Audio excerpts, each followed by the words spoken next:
Beyond marriage, the story of Lina's awakening. Lina, the French girl who refused to get married.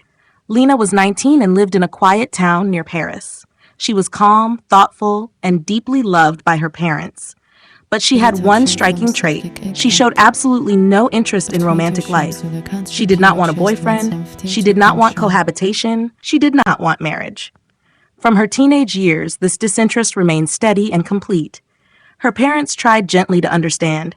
They suggested meetings, spoke about companionship, and asked whether she might one day change her mind.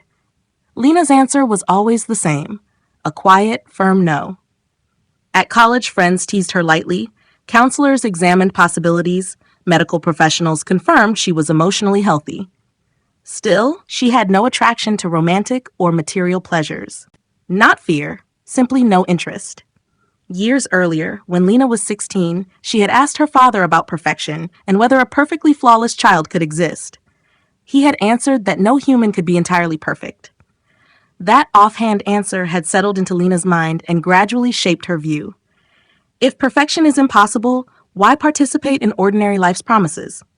Meanwhile, in Silicon Valley, Felix heard Lina's story from his French colleague, who was a distant relative of Lina and who often shared family concerns at lunch.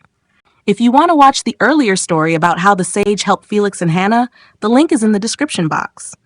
Felix immediately remembered the sage he and Hannah had visited a year earlier, the sage who had changed Felix and Hannah's outlook and helped them face their family worries with calmness. He told his wife Hannah about Lina that very night. Hannah told her friend Sangeeta the next day. Sangeeta told her husband Dinesh. The French colleague then contacted Lina's parents in France and passed on the full story. A conference call was arranged with Lina's parents in France, Felix and Hannah in California, the French colleague, and Dinesh and Sangeeta. During the call, Felix explained how the sage had transformed his and Hannah's fears into hope and how their family had found balance after that meeting. The French colleague described Lina's steady disinterest.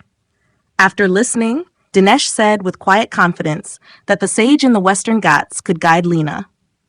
For the first time in months, Lina's mother felt a spark of relief. If a sage could understand a German child he had never met, perhaps he could understand her daughter too. They all decided to travel. Lina, her parents, Felix and Hannah with young Leo, and Dinesh and Sangeeta flew to India, stayed briefly near Karur at Sangeeta's home, and then continued into the hills to the sage's ashram in the Western Ghats. The sage received them with calm hospitality. Dinesh, who had heard the whole story through the chain of friends and colleagues, explained Lina's situation as he had been told. The sage listened. For 2 days, Lina sat with him, morning and evening, asking questions about life, perfection, and the meaning of family. The sage replied with patient clarity. Leo also had a brief conversation with the sage. Hannah and Felix shared how that earlier meeting had changed them as parents, and how the sage's words had brought peace to their household. The sage blessed the whole family. On the second day, Lina asked if a perfect life or a perfect child were possible. The sage closed his eyes briefly and then spoke directly to her. My dear child Lina, this earth is like a tiny atom in the vast universe. Within this little dot, nothing has ever been perfect, and nothing ever will be.